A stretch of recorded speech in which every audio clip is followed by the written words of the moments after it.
Hello students, कैसे हैं आप सभी। आई होप आप सभी अच्छे होंगे, अपने घर पर सुरक्षित होंगे। मैं ज्योति आप सभी का स्वागत करती हूं आपके अपने यूट्यूब चैनल जनवानी क्लासेस में, जहां पर हम पढ़ते हैं ग्रेजुएशन के लिए physics, chemistry and maths. And आज के इस चैप्टर में हम चैप्टर न्यू स्टार्ट करेंगे, partial differential equation of second order with variable coefficient. और आज ही आपकी फर्स्ट बुक डिफरेंशियल इक्वेशंस का लास्ट लेक्चर होगा और लास्ट चैप्टर है। इस वाले लेक्चर में आपका ये वाला चैप्टर कंप्लीट हो जाएगा। दो इसमें आपकी एक्सरसाइज ऐसी हैं जिनसे कि क्वेश्चंस आपके एग्जाम में पूछ लिए जाते हैं, रेयर केस में कभी कभी पूछे जाते हैं। इतना ज्यादा इंपॉर्टेंट ये वाला चैप्टर नहीं है, बट जिस भी टाइप के क्वेश्चंस आपसे पूछे जाते हैं वो एक बार करा दूंगी, ताकि अगर इस टाइप का क्वेश्चन आपसे एग्जाम में पूछ भी लिया जाए तो भी आप कर लो, ठीक है। तो सबसे पहले बात करते हैं कि पार्शियल डिफरेंशियल इक्वेशन होती क्या है। A partial differential equation is said to be of second order if it contains at least one of the second order partial differential coefficient R, S, T, P, Q but none of the higher order। इसमें एक चीज का ध्यान रखना, क्या कहा इन्होंने कि जो पार्शियल डिफरेंशियल इक्वेशन है उसको हम कौन सी इक्वेशन कह सकते हैं, वो इक्वेशन जिसमें एटलीस्ट वन सेकंड ऑर्डर का क्या करे, एक हायर डेरिवेटिव एग्जिस्ट करे। कौन किन में से, जो हमारे पास में डेरिवेटिव लिखे हुए हैं आर, एस, टी। इसमें ध्यान रखना ये जो पी और क्यू है ये फर्स्ट ऑर्डर के हैं, इनको एक बार को साइड में लिख लेना ब्रैकेट के अंदर करके, ठीक है। मेन कंपोनेंट क्या है, आर, एस, टी। यानी कि अगर आपको कोई भी डिफरेंशियल इक्वेशन ऐसी दिखाई देती है जिनमें या तो आर है या एस है या टी है, तो आपको समझ जाना है कि वो क्या है, पार्शियल डिफरेंशियल इक्वेशन है सेकेंड ऑर्डर की। अब इसको पार्शियल डिफरेंशियल इक्वेशन क्यों कहा गया, ये देखो। पार्शियल का मतलब क्या होता है कि पार्शियली डिफरेंशिएशन, यानी कि एक तो ये होता है कि अगर हम एक्स के रिस्पेक्ट में कर रहे हैं तो क्या ले लेते हैं अदर सब, मतलब अगर कोई भी, जैसे कि हमने मान लिया कोई भी हमारे पास में टर्म लिखी हुई है, कोई भी इक्वेशन, उसमें एक्स भी है वाई भी है, ठीक है। हमने कहा कि एक्स के रिस्पेक्ट में डिफरेंशिएशन करना है, तो उस कंडीशन में हम वाई का डिफरेंशिएशन क्या कर देते हैं, del y d y upon d x कर देते हैं। लेकिन जब हम पार्शियल डिफरेंशिएशन करते हैं तो उस कंडीशन में अगर हम x के रिस्पेक्ट में करेंगे तो y को कांस्टेंट की तरह ट्रीट करेंगे, और जब y के रिस्पेक्ट में डिफरेंशिएशन करोगे तो x को क्या करोगे, एज अ कांस्टेंट की तरह ट्रीट करोगे, ठीक है। तो इसलिए इसमें क्या बोला गया, पार्शियल डिफरेंशियल इक्वेशन ऑफ कितने ऑर्डर की, सेकंड ऑर्डर की। तो कोई भी इक्वेशन जिसमें r, s या t आपको दिखाई दे रहा है, आपको समझ जाना है कि ये पार्शियल डिफरेंशियल इक्वेशन है सेकंड ऑर्डर की, ठीक है। इसके अंदर p और q भी एग्जिस्ट कर सकते हैं इक्वेशन के अंदर, यानी कि जो कंप्लीट फॉर्म होगी पार्शियल डिफरेंशियल इक्वेशन की वो किसका फंक्शन होगा, x, y, z, p, q, r, s और t, यानी और इज इक्वल्स टू में 0, यानी कि एक पूरा का पूरा फंक्शन जिसमें x, y, z, t, q, r, s, t ये सभी कंपोनेंट हो सकते हैं। इनमें से ऐसा नहीं कि सभी होने कंपलसरी है, बट इनमें से कुछ हो सकते हैं, ठीक है। तो इस टाइप की इक्वेशन क्या कहलाएगी, आपकी partial differential equation of second order. अब बात करते हैं कि क्वेश्चन किस टाइप के बनेंगे और सॉल्यूशन कैसे करना है। तो सबसे पहले देखिएगा, वैसे तो आपको कई बार कई सारे चैप्टर्स में मैं ये वाली चीजें लिखा चुकी हूँ कि P किसके इक्वल होता है, Q किसके इक्वल होता है, R किसके इक्वल होता है, बट फिर भी एक बार दोबारा से रिकॉल कराने के लिए मैंने यहाँ पे लिख दिया P किसके इक्वल होता है, del z upon del x के, यानी कि z का पार्शियल डिफरेंशिएशन x के रिस्पेक्ट में कर रहे हो तो उसको हम P से डिनोट कर सकते हैं। Q क्या होता है, del z upon del y। R क्या होता है, del p upon del x। S क्या होता है, del square z upon del x into del y। अब इसमें अगर यहाँ से आप इसको ब्रेक करके देखो तो इसका मतलब क्या है कि पहले del z upon del y था, यानी कि z का डिफरेंशिएशन होगा y के रिस्पेक्ट में, और फिर अगर हम इसका अगेन डिफरेंशिएशन करेंगे पार्शियली x के रिस्पेक्ट में तो कितना हो जाएगा, del square z upon del x into del y। तो यानी कि यहाँ पे हमारे पास में दो फंक्शन है, एक तो del z upon del x, एक del z upon del y है। और अभी हमने पढ़ा del z upon del y किसके इक्वल है, q के इक्वल है। तो अगर ये हमारा पूरा का पूरा किसके इक्वल आ रहा है, सॉरी यहाँ पे ये आएगा टर्म, अगर ये पूरा का पूरा हमारा किसके इक्वल आ रहा है, q के इक्वल आ रहा है, तो इसको हम लिख सकते हैं ना del q upon del x। तो इसलिए s हमारा ये भी लिखा जा सकता है और इस फॉर्म में भी लिखा जा सकता है, डिपेंड करेगा क्वेश्चन पे कि आपको इस फॉर्म में ट्रांसफॉर्म करना है या इस फॉर्म में, ठीक है। और t हमारा किसके इक्वल होता है, del square z upon del y square, जिसको हम इस फॉर्म में लिख सकते हैं। क्यों, क्योंकि इसको हम लिख सकते हैं del upon del y and del z upon del y, यानी कि पहले डिफरेंशिएशन करोगे जेड का वाई के रिस्पेक्ट में एंड देन अगेन कर दोगे, और del z upon del y हमारा क्यू के इक्वल होता है, तो इसको हम क्या लिख सकते हैं, del q upon del y लिख सकते हैं, कोई दिक्कत नहीं होगी इस तरीके से। अच्छा यहाँ पे ये वाला ठीक है, समझ में आ गई बात। तो ये चीजें आपको ध्यान रखनी है कि P Q R S T को हम किस फॉर्म में क्या लिख सकते हैं, इन्हीं के बेसिस पे क्वेश्चन होंगे। क्वेश्चन कैसे होंगे कि आपको कोई भी एक डिफरेंशियल इक्वेशन दे देगा, अगर आपने पहचान ली कि ये पार्शियल डिफरेंशियल इक्वेशन है तो क्या करोगे, उसमें आपको मेनली एक आपका मेन पर्पस होगा जेड की वैल्यू निकालना। अब देखो आर एस टी की फॉर्म में आपको दी हुई होंगी इक्वेशंस, तो सबसे पहले आप इनको इस वाली फॉर्म में ट्रांसफॉर्म करोगे, क्लियर है। जब आप इस फॉर्म में ट्रांसफॉर्म कर दोगे तो सीधा सा मतलब क्या है कि अपॉन में टर्म दी हुई है, तो डिफरेंशिएशन को चेंज करने के लिए हमें क्या करना पड़ेगा, इंटीग्रेशन करना पड़ेगा, तभी तो यहाँ से हमारा डिफरेंशिएशन कैंसिल आउट हो सकता है। तो हम क्या करेंगे, टर्म्स का इंटीग्रेशन करते जाएंगे और एट द एंड हमें क्या निकालनी है, z की वैल्यू निकालनी है। इसमें हमारी जो लीनियर डिफरेंशियल इक्वेशन थी, जो कि आपने सेकंड सेमेस्टर में अपनी पढ़ी थी, जो डिफरेंशियल इक्वेशंस वाली बुक थी, डिफरेंशियल ना मैट्रिसेस एंड डिफरेंशियल इक्वेशन वाली बुक में जो सेकंड पार्ट था डिफरेंशियल इक्वेशन का, उसमें आपने लीनियर डिफरेंशियल इक्वेशन पढ़ी थी, तो उसका थोड़ा बहुत यूज हो सकता है एक दो क्वेश्चन में, ठीक है। तो अगर आप उसको अच्छे से कर लेते हो एक बार दोबारा से रिवीजन तो ज्यादा अच्छी बात है, वरना जो भी होगा फॉर्मूले वगैरह वो मैं आपको दोबारा से यहाँ पे क्लियर करा दूंगी, ठीक है। एक बार पहले इतना नोट करिए, फिर क्वेश्चन करते हैं। तो देखिएगा इसके बाद क्वेश्चंस पे आते हैं। तो क्वेश्चन दिया हुआ है s is equals to x upon y plus a। तो यहाँ पे आपने देखा s जो है वो क्या है, हमारा सेकंड ऑर्डर का पार्शियल डेरिवेटिव है। तो सबसे पहले जो इक्वेशन हम इसको किस फॉर्म में लिख सकते हैं, लिख दोगे आप क्या, द गिवन इक्वेशन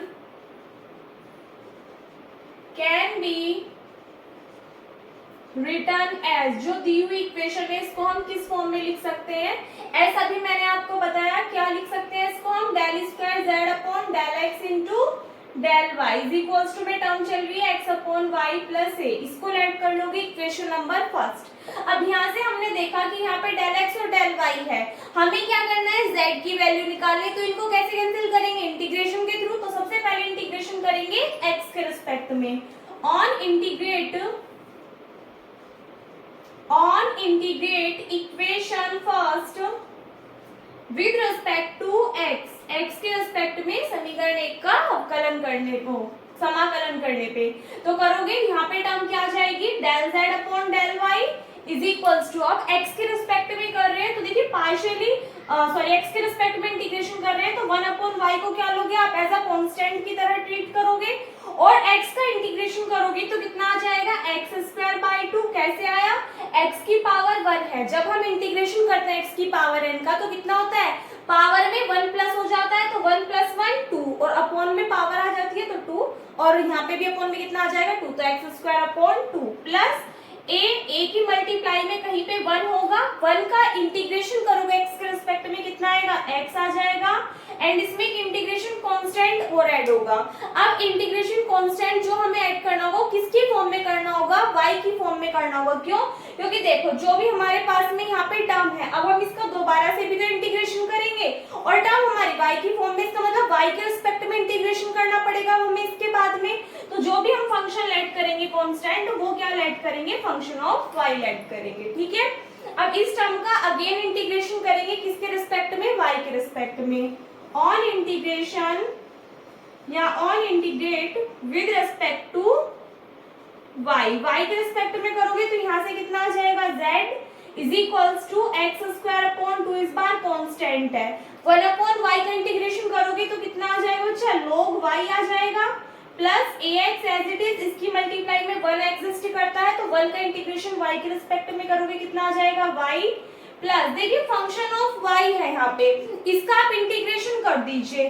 तो यहाँ पे हमने मान लिया integration of function of y into d y, और इसमें एक इंटीग्रेशन कांस्टेंट हम और ऐड करेंगे जो हमने मान लिया क्या, साई ऑफ x। अब यहाँ पे देखिए इसको तो आप कर नहीं सकते, वैसे तो अगर हम इसे देखें कि इसका अगर हम इंटीग्रेशन करें तो क्या मान लोगे आप, इसको कोई भी अनदर फंक्शन लेट कर लो, मान लिया हमने इसकी जगह पे क्या मान लिया, फाई ऑफ एक्स मान लिया, तो उस कंडीशन में जो हमारी टर्म आएगी वो आएगी x square by 2 log y plus ax y plus यहाँ पे इसको मान लीजिए फाई ऑफ वाई, यानी कि ये फंक्शन हो गया किसका, वाई का, एंड साई ऑफ एक्स ये हो गया हमारा फंक्शन किसका, एक्स का। एंड ये जो वैल्यू आई है जेड की आई है, जिसके लिए हमें क्या करना था, क्वेश्चन को सोल्व करना था। ठीक है, तो इसी के साथ में क्वेश्चन कंप्लीट होता है। एक तो आपके इस टाइप के नॉर्मल क्वेश्चंस आएंगे, क्या करोगे, इंटीग्रेशन करके वैल्यूज निकाल लोगे। नोट करो पहले इसको। नेक्स्ट क्वेश्चन देखिएगा, इसके बाद में क्या है, solve t minus x q is equals to x square. इसको सॉल्व करेंगे तो यहाँ पे अब आप एक चीज का ध्यान दीजिए, यहाँ पे जो टर्म दी हुई है वो आपको t और q की फॉर्म में दी हुई है। अगर हम वैसे बात करें तो t जो होता है, t की वैल्यू क्या होती है, अभी आपको बताई थी, del square z upon del y square होती है। लेकिन आपने देखा सेकंड टर्म में भी आपको q गिवन है, तो अगर इस कंडीशन में, मतलब ऐसी आपको कंडीशन मिलती है कि इसमें भी और इसमें भी, दोनों टर्म में से कोई एक टर्म ऐसी है कि जिसको आप इस फॉर्म में ट्रांसफॉर्म कर सकते हो, तो आपको जो फॉर्मूला ओपन करना है वो इस फॉर्म का करना है। तो हमें पता है del square z upon del y square को हम क्या लिख सकते हैं, del upon del y into del z upon del y लिख सकते हैं, कोई दिक्कत नहीं है। Del z upon del y किसके इक्वल होता है, क्यू के इक्वल होता है। तो यहाँ से हमारे पास में टर्म क्या आ गई, ये del q over del y आ गई, दोनों वैल्यूज लिखाई थी, ये भी और ये भी। तो यहाँ पे टी के प्लेस पे आप क्या पुट कर दोगे, डायरेक्ट लिख रही हूँ मैं, del q over del y, ये वाली लाइन अपने आप लिख दीजिएगा, the given equation can be written as. तो del q over del y आ गया माइनस के x into q is equals to x square. अब अगर आप ध्यान से देखो कि ये कौन सी बन रही है, आपकी लीनियर डिफरेंशियल इक्वेशन नहीं बन रही है फर्स्ट ऑर्डर की, जैसे आपको करवाई थी सेकंड सेमेस्टर में। तो आप क्या लिखोगे, which is linear, which is linear. तो लीनियर डिफरेंशियल इक्वेशन को हम कैसे सॉल्व करते थे, अगर आपको याद हो, किस में बन रही है, क्यू वाली फॉर्म में बन रही है। तो हम क्या निकालते थे, इसके लिए आईएफ निकालते थे, और फिर क्या निकालते थे, जनरल सॉल्यूशन, यानी कि इंटीग्रेटिंग फैक्टर, और फिर क्या निकालते थे, इसका जनरल सॉल्यूशन। सुनना हो, सबसे पहले क्या निकालोगे आप, आईएफ की वैल्यू निकालोगे, तो क्या आएगी, e to the power integration p into किसके रिस्पेक्ट में हो रहा था यहाँ पे डिफरेंशिएशन, y के रिस्पेक्ट में, तो p इंटू dy। अब dy तो लिख दिया, p की वैल्यू क्या होती है, जो यहाँ पे ये वाली टर्म होती है सिंगल टर्म, इसका जो कोफिशिएंट होता है वो वैल्यू, तो क्या होगी, माइनस एक्स, तो माइनस के एक्स। क्लियर, यहाँ से इसको आप सॉल्व कर दोगे, e to the power minus x as it is, 1 का इंटीग्रेशन y के रिस्पेक्ट में करोगे कितना आएगा, y आ जाएगा। तो e to the power minus x y किसकी वैल्यू आ गई, इंटीग्रेटिंग फैक्टर की। So the general solution is, general solution क्या होगा, किसके लिए सॉल्व कर रहे थे हम, q के लिए सॉल्व कर रहे थे, तो q इंटू आई एफ की वैल्यू कितनी आई है, e to the power minus x y आई है, is equals to integration q, q कौन से वाला, कैपिटल q, यानी कि जो इज इक्वल्स टू के इधर यहाँ पे टर्म दी होती है वो, तो इसकी वैल्यू कितनी है, एक्स स्क्वायर, इंटू में क्या होता है, आई एफ, फॉर्मूला याद रख लेना, एक बार लिख के दिखा रही हूँ, q into I F is equals to integration capital q into I F into जिसके भी रेस्पेक्ट में कर रहे हो, y के रेस्पेक्ट में कर रहे हो, dy x के रेस्पेक्ट में कर रहे हो तो dx। ठीक है, तो ये हमारे पास में जनरल सॉल्यूशन का फॉर्मूला होता है, स्क्रीनशॉट ले लो इसका अगर याद नहीं है तो एक्स स्क्वायर आई एफ की वैल्यू भी हमने कितनी निकाली थी, e to the power minus x y, y के लिए था तो डी वाई, और इसमें इंटीग्रेशन कांस्टेंट भी ऐड होगा, तो y के रिस्पेक्ट में कर रहे हैं तो इंटीग्रेशन कांस्टेंट क्या लोगे आप, साई एक्स ले लोगे। यहाँ से इसको सोल्व कर दीजिए, q into e to the power minus x y. अब यहाँ पे इंटीग्रेशन आप y के रिस्पेक्ट में कर रहे हो तो एक्स स्क्वायर तो बच्चा कांस्टेंट रहेगा, e टू दी पावर का करोगे तो e टू दी पावर तो एज इट इज आ जाएगी, और y के रिस्पेक्ट में कर रहे हैं तो y का कोफिशिएंट क्या है, माइनस एक्स, तो माइनस एक्स कहाँ आएगा, डिवाइड में x से एक x कैंसिल आउट हो जाएगा, प्लस यहाँ पे टर्म लिखी हुई है साई एक्स, तो यहाँ से हमारे पास में टर्म आ गई e to the power minus x y is equals to minus के x e to the power minus x y plus k psi of x.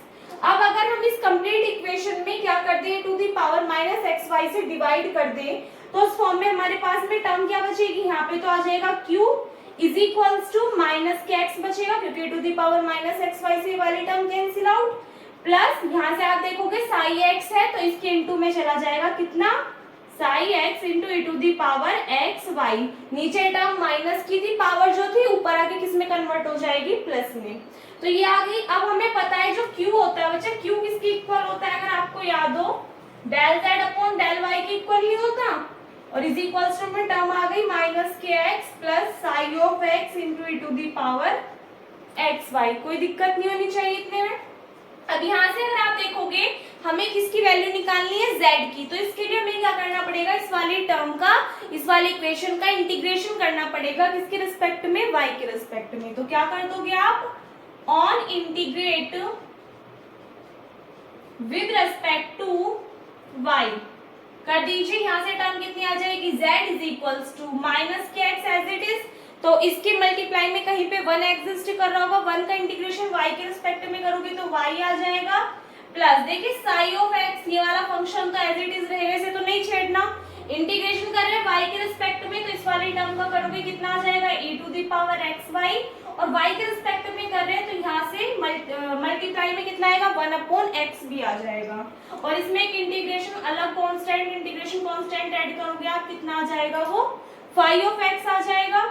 So z is equals to minus के x y. इस complete को आप एक function add कर सकते हो, तो एक फंक्शन ऐड करोगे तो कोई भी मान लीजिए यहाँ पे फाई एक्स है, तो इसको आप फाई साई कुछ भी मान सकते हो अपने पास से, तो हमने मान लिया ये फाई डैश एक्स है और e to the power x y and plus के फाई ऑफ एक्स। ठीक है, तो यहाँ से ये हमारे पास में क्या आ गया, इसका जनरल सॉल्यूशन निकल करके आ गया, जिसके लिए हमें क्या करना था, गिवन इक्वेशन को सॉल्व करना था। एक बार मेथड दो बार से समझ लो। सबसे पहले हमने इक्वेशन को इस फॉर्म में लिखा। अब हमने यहाँ पे देख लिया कि हम डायरेक्टली तो सॉल्व नहीं कर सकते y के रिस्पेक्ट में, x के रिस्पेक्ट में इंटीग्रेशन करके, बट हमने देखा ये हमारी लीनियर इक्वेशन बन रही है, तो लीनियर डिफरेंशियल इक्वेशन बन रही है, तो सॉल्व करने का मेथड हमें पता है IF और जनरल सॉल्यूशन निकाल करके। तो IF इंटीग्रेटिंग फैक्टर निकालने के लिए फॉर्मूला क्या होता है, e to the power integration p into dx, y के लिए कर रहे हो तो dy आ जाएगा, और p क्या होती है, जो यहाँ पे q के मल्टीप्लाई में जो भी टर्म होती है वो, और कैपिटल Q क्या होता है, जो इज इक्वल्स टू से दूसरी साइड टर्म होती है। तो पहले IF के लिए सॉल्व कर लोगे, फिर इसका जनरल सॉल्यूशन निकाल दोगे, लास्ट में जो भी टर्म आएगी उसके रिस्पेक्ट में इंटीग्रेशन करके सॉल्व करोगे तो आपका आंसर आ जाएगा। ठीक है, इसी के साथ में क्वेश्चन कंप्लीट होता है, नोट कर लो। इसके बाद में नेक्स्ट क्वेश्चन देखिएगा क्या है, solve p plus r plus s is equals to 1, और बहुत ही ज्यादा इंपॉर्टेंट क्वेश्चन है, प्रीवियस ईयर में आपका कई सारी यूनिवर्सिटी में पूछा जा चुका है। तो सबसे पहले तो क्या लिखेंगे, इनको हम उस फॉर्म में कन्वर्ट करेंगे जो सभी मैंने आपको लिखाई थी। तो लाइन लिख देना, the given equation can be written as, p को हम क्या लिख सकते हैं, del z upon del x लिख सकते हैं, r को हम लिख सकते हैं del p upon del x, s को हम लिख सकते हैं डेल z अपॉन, अगर आपको याद है तो s को हम क्या लिखते थे, del square z upon del x into del y की फॉर्म में लिखते थे।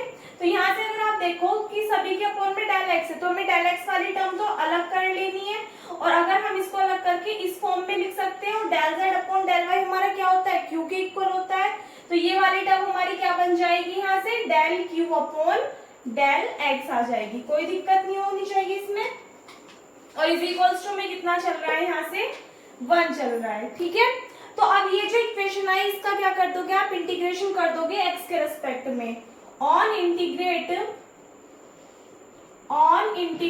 विद रेस्पेक्ट टू x के रिस्पेक्ट में जब आप इंटीग्रेशन करोगे आपको क्या टर्म मिलेगी, z, यहाँ से मिलेगा p, यहाँ से मिलेगा q, और इज इक्वल्स टू में 1 है। 1 तो कैसा है आपका, मतलब 1 का इंटीग्रेशन जब आप करोगे x के रिस्पेक्ट में तो कितना मिलेगा आपको, x मिल जाएगा यहाँ से। ठीक है, तो अगर हम क्या करेंगे, इंटीग्रेशन कर रहे हैं तो इसमें एक इंटीग्रेशन कांस्टेंट भी ऐड करना पड़ेगा, तो वो आप अपने पास से मान लीजिए, क्या x के रिस्पेक्ट में इंटीग्रेशन कर रहे हैं तो इंटीग्रेशन कांस्टेंट मान लीजिएगा क्या, f ऑफ y। ठीक है, अगर यहाँ से हम p q वाली टर्म को एक साइड रखें और x y z वाली टर्म्स को एक साइड कर ले, तो इक्वेशन क्या बनेगी, p plus q is equals to x plus function of y, ये प्लस z है, दूसरी साइड जाएगा, किसमें कन्वर्ट हो जाएगा, माइनस में कन्वर्ट हो जाएगा, तो p प्लस q किसके इक्वल आ गया, इस टर्म के इक्वल आ गया। अब यहाँ से देखिए ये वाली जो हमारी इक्वेशन बनी है, इसको अगर हम सोल्व करें कैसे, भाई ये p की बन रही है q का कोएफिशिएंट, अगर इसको हम पूरे को कंप्लीट को एक मान ले तो इसको हम किसकी हेल्प से सोल्व कर सकते हैं, लैग्रांज की ऑक्सिलरी इक्वेशन की हेल्प से सोल्व कर सकते हैं। तो क्या लिखोगे, बाय, क्या लिख देना, from Lagrange's auxiliary equation, Lagrange की auxiliary dx divided by coefficient of p, तो p का कोफिशिएंट कितना है 1, is equals to dy upon coefficient of q, q का कोफिशिएंट कितना है 1, is equals to dz upon, जो इज इक्वल्स टू में कंप्लीट फंक्शन है वो आ जाएगा, तो x plus function of y minus z। इस इक्वेशन को सॉल्व करोगे तो पहले स्टार्टिंग के दोनों पार्ट्स ले लीजिए, फिर लास्ट के दोनों पार्ट्स लेकर के सॉल्व कर लोगे, तो क्या लिखोगे, taking first two parts, starting के अगर हम दो पार्ट्स लेते हैं तो उस कंडीशन में हमें क्या मिलेगा, dx is equals to dy। अगर आप इंटीग्रेट करते हो ऑन इंटीग्रेट, अगर आप इन्हें इंटीग्रेट करते हो तो आपको क्या मिलेगा, x is equals to y मिलेगा, और एक इंटीग्रेशन कांस्टेंट ऐड कर दोगे कितना a, तो x की वैल्यू कितनी आ गई, y प्लस a आ गई। चाहे तो इसको लेट कर लेना इक्वेशन नंबर फर्स्ट। अब तो हमने क्या किया था, फर्स्ट टू पार्ट्स लेते, अब क्या लोगे आप, लास्ट के टू पार्ट्स लोगे, तो लिख दोगे taking last two parts. Last के जब आप टू पार्ट्स लोगे तो वैल्यू क्या मिलेगी आपको, dy divided by 1 is equals to dz divided by x plus function of y minus z। इसकी इधर मल्टीप्लाई कर दो, इसकी इधर कर दो, सो इम्प्लाइज दैट आपको मिलेगा dz अपॉन dy, dy को इसके अपॉन में लेकर के चले जाओ, ये ऊपर आ जाएगा फंक्शन, तो x plus function of y minus z, इस टाइप से मिलेगी टर्म। यहाँ पे अगर आप x की वैल्यू पुट कर देते हो इक्वेशन फर्स्ट से, तो x की वैल्यू कितनी है, y प्लस a या a प्लस y, तो यहाँ पे डायरेक्ट कर दूं मैं, a प्लस y आ जाएगा plus function of y minus z, ठीक है। माइनस z इसको इधर ही लेकर के आ जाइए ताकि z z वाली टर्म दोनों एक साइड हो जाए, तो dz upon dy plus z is equals to a plus y plus function of y, ठीक है। अब यहाँ से देखिए, अब ये जो हमारे पास में टर्म बन रही है, इसमें हमारे पास में दो वेरिएबल मिल रहे हैं जिसकी हमें वैल्यू निकालनी है। यहाँ पे भी z मिल रहा है, यहाँ पे भी z मिल रहा है, तो डायरेक्टली इंटीग्रेशन तो हम नहीं कर सकते कि इंटीग्रेशन किया और हमारे पास में वैल्यू निकल करके आ गई z की। इसके लिए क्या करते हैं, हमें दिखाई दे रहा है ये हमारी लीनियर डिफरेंशियल इक्वेशन बन रही है फर्स्ट ऑर्डर की, किसमें, z में। तो क्या करोगे, उसी मेथड से सॉल्व कर दोगे। IF और निकालने वाले से तो सबसे पहले क्या लिखोगे, which is linear differential equation. So पहले क्या निकालोगे आप, इंटीग्रेटिंग फैक्टर, IF की वैल्यू निकालोगे, क्या आएगी, टू दी पावर इंटीग्रेशन। यहाँ से आप देखोगे p क्या है, जो z का कोफिशिएंट होगा 1, और क्या कर रहे हैं, y के लिए ले रहे हैं, तो इंटू dy, तो यहाँ से आपके पास में टर्म कितनी आ जाएगी, e to the power y आ जाएगा। So now the general solution general solution क्या होगा, अच्छा बताया था अभी आपको।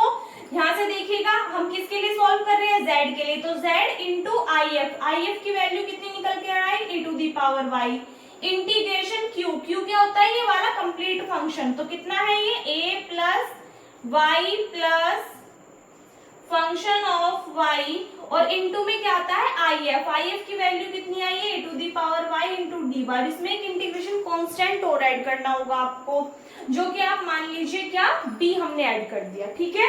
एक बार पहले यहाँ तक का स्क्रीनशॉट ले लीजिए।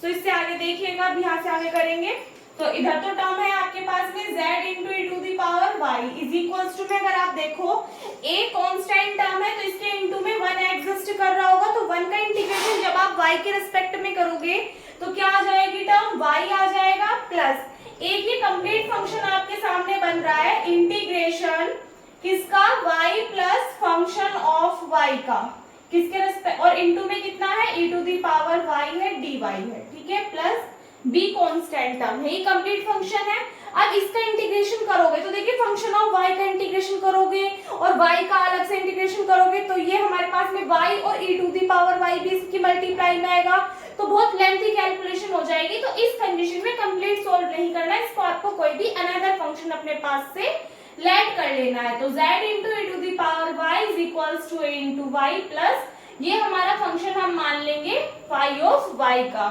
प्लस जो b लिखा हुआ है इसको हमने मान लिया, इसको भी b ही रहने दो, ठीक है। जो a है a की यहाँ पे वैल्यू पुट कर दो। हमारे पास में वैल्यू क्या आई थी, x is equals to y plus a आई थी इक्वेशन फर्स्ट। यहाँ पे अगर आपने को याद हो, पीछे पेज पलट करके देख लेना। अब अगर हमें इस a की वैल्यू निकालनी है तो x इधर प्लस का इधर आके किस में कन्वर्ट हो जाएगा, माइनस में। तो a की वैल्यू कितनी आ जाएगी, x माइनस वाई आ जाएगी। तो यहाँ पे आप वैल्यू पुट करोगे तो टर्म कितनी आ जाएगी, x माइनस वाई, और इनटू में टर्म क्या है, y प्लस यहाँ से टर्म लिखी हुई है फाई ऑफ y। इसको हम फंक्शन मान लेंगे साई ऑफ किसका, x माइनस वाई का। ठीक है, तो ये वहां पे हमारे पास में हमें वैल्यू किसकी निकालनी है, z की, और इनटू में क्या है, e to the power y है। तो e to the power y से इस कंप्लीट टर्म में डिवाइड कर दो, तो यहाँ से तो कैंसिल आउट हो जाएगा। यहाँ पे टर्म आएगी इनटू y और इनटू में e to the power minus y. यहाँ पे भी इनटू में e to the power minus y आ जाएगा और फाई ऑफ y आ जाएगा, प्लस यहाँ पे भी इनटू में e to the power minus y आ जाएगा साइन x माइनस वाई। ठीक है, ये क्या आ जाएगा, इसमें हमारा करेक्ट आंसर हो जाएगा। ठीक है, नोट कर लो बच्चे। एक सेकंड एक चीज का ध्यान करिएगा, यहाँ पे a था, a में मल्टीप्लाई करोगे आप किसकी, e to the power y की, तो टर्म आएगी a into e to the power y। ठीक है, तो जब हमारे पास में a है तो अब तो 1 नहीं है, क्यों, क्योंकि हमारे पास में फंक्शन मिल रहा है y का e to the power y। तो e to the power y का जब आप इंटीग्रेशन करोगे तो यहाँ पे क्या आएगा, e to the power y ही आएगा। ठीक है, वहां पे मुझे लगा कि ओनली a है, ये मैंने कैलकुलेट नहीं किया था गलती से। तो इनटू में e to the power y दिया हुआ है, तो integration e to the power y का करोगे ये टर्म आ जाएगी। तो यहाँ पे भी e to the power y आएगा, और यहाँ पे भी हमारे पास में क्या आएगा, e to the power y आएगा। और जब आप कंप्लीट इक्वेशन में e to the power y से डिवाइड करोगे तो यहाँ पे e to the power y वाली टर्म नहीं आएगी। ठीक है, तो ये क्या होगा, आपका प्रॉपर आंसर होगा। अब नोट कर लीजिए। देखिएगा, इसके बाद में बात करते हैं नेक्स्ट एक्सरसाइज या नेक्स्ट टाइप के क्वेश्चंस की, जो कि आपसे इस वाले चैप्टर से पूछे जाएंगे। आपको इक्वेशन दे देगा और पूछ लेगा कि ये जो इक्वेशन है ये इलिप्टिक है, पैराबोलिक है या हाइपरबोलिक है। तो उसके लिए कुछ कंडीशंस है जो कि आपको ध्यान रखनी है। सो क्वेश्चन कंडीशन है कि let us consider the equation of second order in two independent variables x and y। यानी कि कोई भी आपके पास में क्या है, सेकंड ऑर्डर की पार्शियल डिफरेंशियल इक्वेशन है जिसमें कि क्या है, दो इंडिपेंडेंट वेरिएबल है x और y। इनकी जगह कुछ भी हो सकता है x और t दे दे आपको, तो कोई भी दो क्या होंगे, वेरिएबल होंगे आपके पास में। तो इक्वेशन किस फॉर्म में होगी, a into del square u upon del x square, b del square u upon del x into del y, c del square u upon del y square, plus function of x y u del u upon del x del u upon del y is equals to 0। इस form की equation आपको given होगी। अब ऐसा मत बोलना कि दी अगर इक्वेशन हमें इस फॉर्म में दे दी तो del square u upon del x square is equals to del square u upon del y square, तो क्या होगा। तो अभी देखिएगा इसमें भी क्या होगा कि इसमें ये वाली जो टर्म है इसका कोफिशिएंट है b, तो b की वैल्यू क्या मिलेगी, 0। हमारा मेन पर्पस क्या हुआ इक्वेशन से a b और c की वैल्यूज फाइंड आउट करना। तो ध्यान रखना जो स्क्वायर वाली टर्म होगी, यानी कि किसी भी टर्म का 2 टाइम्स क्या हो रहा होगा, डिफरेंशिएशन हो रहा होगा, तो उस कंडीशन में उसका अगर फर्स्ट वेरिएबल है उसके रेस्पेक्ट में 2 टाइम डिफरेंशिएशन हो रहा होगा तो उसका जो कोफिशिएंट होगा वो a की वैल्यू, जो सेकंड वेरिएबल होगा जिसका 2 टाइम डिफरेंशिएशन हो रहा होगा तो उसका जो कोफिशिएंट होगा वो c की वैल्यू। और एक ऐसे वाले टर्म की एक बार एक के रिस्पेक्ट में डिफरेंशिएशन, फिर एक बार दूसरे वेरिएबल के रिस्पेक्ट में डिफरेंशिएशन हो रहा होगा फंक्शन का, तो उसका जो कोफिशिएंट होगा वो b की वैल्यू। तो मेन पर्पस होगा a b और c की वैल्यूज निकालना। ठीक है, इनकी हेल्प से हम फाइंड आउट करेंगे कि इक्वेशन इलिप्टिक है, पैराबोलिक या हाइपरबोलिक। तो इक्वेशन इलिप्टिक कब होगी, जब b स्क्वायर माइनस 4ac का मान 0 से छोटा होगा। हाइपरबोलिक कब होगी, जब b स्क्वायर माइनस 4ac का मान 0 से बड़ा होगा। और पैराबोलिक कब होगी, जब b स्क्वायर माइनस 4ac का मान 0 के इक्वल होगा। ये 3 कंडीशन आपको याद रखनी है, इन्हीं पे बेस्ड क्वेश्चंस होंगे। ठीक है, अब देखिएगा कंडीशन आपके सामने लिखी हुई है, तो इनको मैं रफ नहीं कर रही, डायरेक्टली आपको एक्सरसाइज के क्वेश्चंस कराती चल रही हूँ ताकि आपको साथ के साथ क्लियर होता रहे। जैसे कि एक क्वेश्चन है del square u upon del x square plus del square u upon del y square plus del square u upon del z square is equals to 0। इसमें अगर मैं पूछूं ये जो इक्वेशन है क्या ये इस फॉर्म की है, तो एक बार a b और c की वैल्यूज निकाल के देखो। तो इसका कोफिशिएंट a का होगा, a की वैल्यू होगी, तो इसका कोफिशिएंट कितना है, 1 है, तो a का मान कितना मिला, 1 मिला। इस टर्म का कोफिशिएंट c है, तो यहाँ से c की वैल्यू क्या है, इसका कोफिशिएंट 1, तो c की वैल्यू 1 मिली। क्या इस टाइप की टर्म दिखाई दे रही है, नहीं दिखाई दे रही, इसका मतलब b की वैल्यू कितनी है हमारे पास में, 0 है। b स्क्वायर माइनस 4ac में ही हमें वैल्यूज पुट करनी है सभी इक्वेशंस के लिए। तो b की वैल्यू 0, माइनस के 4, a की वैल्यू 1, c की वैल्यू 1, टर्म कितनी आ गई, -4। -4 कैसा है बच्चा, 0 से छोटा है। अगर b स्क्वायर माइनस 4ac की वैल्यू 0 से छोटी है तो इक्वेशन कौन सी होगी, हमारी इलिप्टिक होगी, सीधी सी बात है। तो ये जो क्वेश्चन है इसका आंसर क्या हो जाएगा कि ये इक्वेशन कैसी है, हमारी इलिप्टिक है। ठीक है, बस ये चीज फाइंड करके बतानी है आपको। ऑब्जेक्टिव वाले तो डायरेक्ट ही लिख दोगे कि इलिप्टिक है, हाइपरबोलिक है। सब्जेक्टिव वाले सॉल्व कर लेना कि a is equals to this, c is equals to this, b is equals to this, b square minus 4ac की वैल्यू निकाल लेना, जो आंसर आएगा उसके अकॉर्डिंग देख लेंगे। ठीक है, इसके बाद में सेम इसी तरीके से ही नेक्स्ट क्वेश्चन देखिएगा क्या है, del square u upon del x square plus del square u upon del y square plus del square u upon del z square is equals to 1 upon c square del square u upon del t square. ये है हमारे पास में term. ठीक है, अब अगर आप इसमें देखो हमारे पास में x का भी फंक्शन है, y का फंक्शन है, z का फंक्शन है और t का भी फंक्शन हमें यहाँ पे मिल रहा है। तो इसमें अगर हम एक चीज का ध्यान करें बच्चों, तो इसमें आप देखोगे कि अगर हम x के लिए देखें, y के लिए देखें, z के लिए देखें, तो हमारे पास में x और y वाली भी कोई टर्म नहीं है। और इज इक्वल्स टू में हमें ये वाली टर्म जो दी हुई है t के रिस्पेक्ट में हो रहा है, u का डिफरेंशिएशन वो भी 2 टाइम्स। तो हम क्या करेंगे, इसमें x के साथ में t वाली टर्म लेकर के सोल्व करेंगे। तो x और t का कोफिशिएंट तो है नहीं, तो यहाँ से अगर आप देखोगे a की वैल्यू मिलेगी हमें, इसका कोफिशिएंट 1, b की वैल्यू हमें मिलेगी 0, क्योंकि x और t को मिला करके कोई भी टर्म नहीं गिवन है।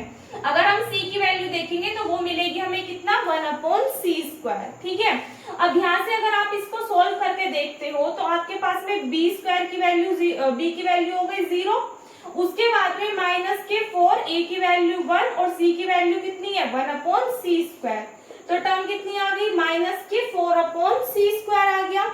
अब ये हमें बताना है, देखो माइनस की आ रही है टर्म, तो माइनस की आने का मतलब क्या है, c की वैल्यू का आप कुछ भी रख दो, 1 2 3 4 डिवाइड करके कोई भी टर्म आएगी, लेकिन कैसी आ रही है, निगेटिव। निगेटिव आ रही है तो जो भी वैल्यू आ रही है वो कैसी आ रही है, 0 से छोटी आ रही है।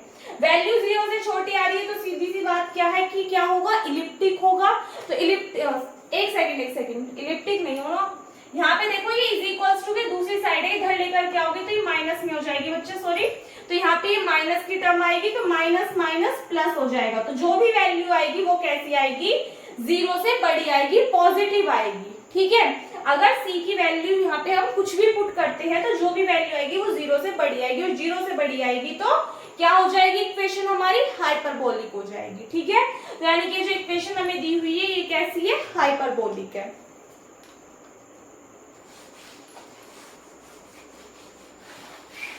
इसके बाद में नेक्स्ट क्वेश्चन अगर हम देखें, नेक्स्ट क्वेश्चन है del square u upon del t square plus k t into del square u upon del x into del t plus k x into del square u upon del x square. वैसे तो इससे हलवा question है ही नहीं, आप लोग easily खुद भी कर सकते हो।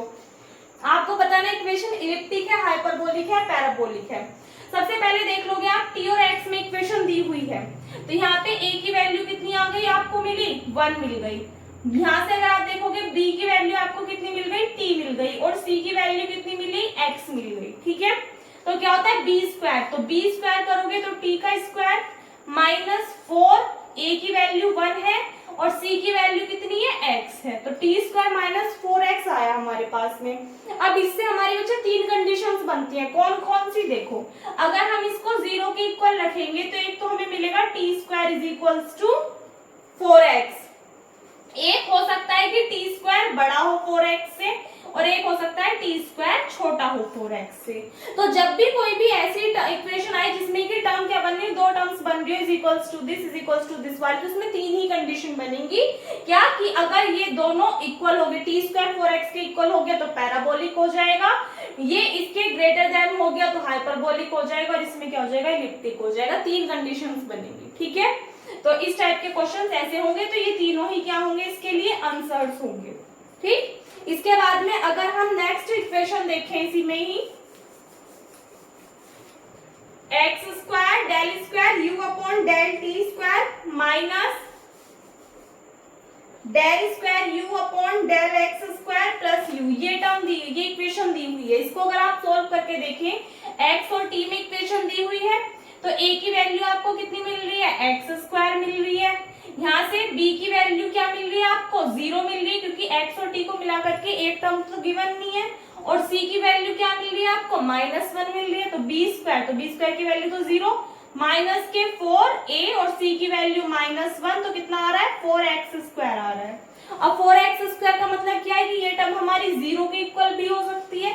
0 के इक्वल हो गई तो x स्क्वायर हमारा 0 हो जाएगा। अगर x स्क्वायर 0 हो गया तो इक्वेशन पैराबोलिक, बट हमें तो कंफर्म नहीं है 0 के इक्वल है नहीं है, तो दो कंडीशन और निकल करके आएंगी कि ये 0 से छोटा भी हो सकता है और 0 से बड़ा भी हो सकता है। तो इसके लिए भी क्या होंगी, ये तीनों ही आंसर्स होंगे। ठीक है, इसी टाइप से आपके सभी क्वेश्चंस होंगे। एक दो क्वेश्चन और है इसमें एक्सरसाइज में, करके देख लीजिएगा। एक लास्ट और करके दिखा रही हूँ। इन्होंने कहा है classify the following as elliptic, parabolic और हाइपरबोलिक। 3 इक्वेशंस दे रखी हैं, तो आपको बताना है पैराबोलिक है, इलिप्टिक है, हाइपरबोलिक है। तो एक मैं आपको करके दिखा रही हूँ। एक टर्म दी हुई है del square z upon del x square is equals to del z upon del y. ये बतानी है कैसी है। इसमें देखो एक्स स्क्वायर वाली टर्म दी हुई है, तो हमें तो इसके लिए ही सोल्व करना है। तो इसका मतलब हमारे पास में सिर्फ a की वैल्यू है 1, b और c की वैल्यू क्या है 0। तो इसका मतलब जो भी वैल्यू आएगी वो क्या आ रही है, हमारी कंप्लीटली 0 आ रही है। जो हमारे पास में इक्वेशन है वो कंप्लीटली क्या, भाई अगर हम देखो यहाँ से आप b स्क्वायर माइनस 4ac का मान निकाल लो। अगर हम देखें b की वैल्यू भी 0, c की वैल्यू भी 0, तो मान निकल करके कितना आ रहा है, 0 ही तो आ रहा है। b स्क्वायर माइनस 4ac का प्रॉपर वैल्यू 0 आ रही है। इसका मतलब कैसी हो गई, ये वाली इक्वेशन हमारी पैराबोलिक हो गई। डायरेक्ट आंसर है। एक इसमें दिया हुआ है del square z upon del x square del square z upon del y square. ये बताओ कैसी है। ये इधर देखो इज इक्वल्स टू में है, इधर के साइड लेकर के आओगे कैसे हो जाएगी, माइनस, और इज इक्वल्स टू में 0 बनेगा। इससे अगर आप देखो तो हमें a की वैल्यू 1 दी हुई है और यहाँ से c की वैल्यू 1 दी हुई है, तो हमारे पास में वैल्यू क्या निकल करके आएगी, -4। कैसे, b की वैल्यू तो 0 हो गई, तो -4, a और c की वैल्यू हमारे पास में क्या है, सॉरी a की वैल्यू 1 है और c की वैल्यू क्या आएगी, -1, तो +4 आएगी वैल्यू। +4 कैसा है हमारे पास में, 0 से बड़ा है। 0 से बड़ा है, इसका मतलब इक्वेशन क्या हो गई, ये हाइपरबोलिक हो गई। पहली कैसी आई थी हमारी पैराबोलिक, ये कैसी हो गई हाइपरबोलिक। इसी में अगर हम थोड़ा सा करेक्शन और कर दें, यहाँ पे माइनस की जगह प्लस साइन कर दें, अब क्या होगा इस इक्वेशन में, इक्वेशन है del square z upon del x square plus del square z upon del y square is equals to 0। पहले ही माइनस में थी, अब प्लस में कर दी। प्लस में करते देखो क्या डिफरेंस आया, ये टर्म माइनस की हो जाएगी, क्योंकि जब आप वैल्यू पुट करोगे c की वैल्यू भी 1 और a की वैल्यू भी 1, तो डायरेक्ट टर्म -4 आएगा।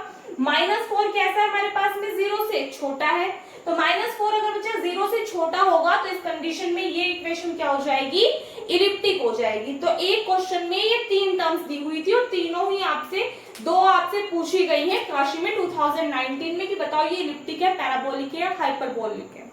एक क्वेश्चन आपसे घर के लिए है कि show that the equation, question note कर लेना, show that the equation del square u upon del t square is equals to c square del square u upon del x square is hyperbolic. आपको show करके दिखाना है hyperbolic है, वैसे तो कर ही लोगे, इसमें कोई इतनी बड़ी बात नहीं है। एक्स और टी में आपको क्या दी हुई है, टर्म्स दी हुई हैं x में और t में, तो यहाँ से आप देख सकते हो a की वैल्यू कितनी है, 1 है, b 0 है और c की वैल्यू कितनी है, c स्क्वायर है, तो डायरेक्टली आंसर कितना आ जाएगा, -4c स्क्वायर। c की वैल्यू आप चाहे कुछ भी पुट कर लो, टर्म तो माइनस में आ रही है, माइनस में आ रही है, तो वैल्यू कैसी आ रही है, 0 से छोटी आ रही।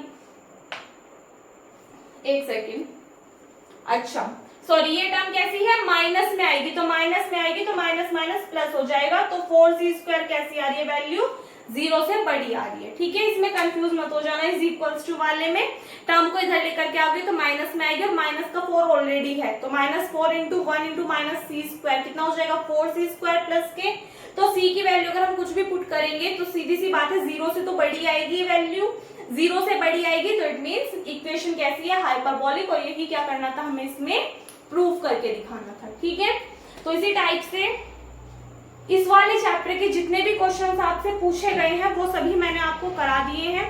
आई होप आपको क्लियर हो गया होगा।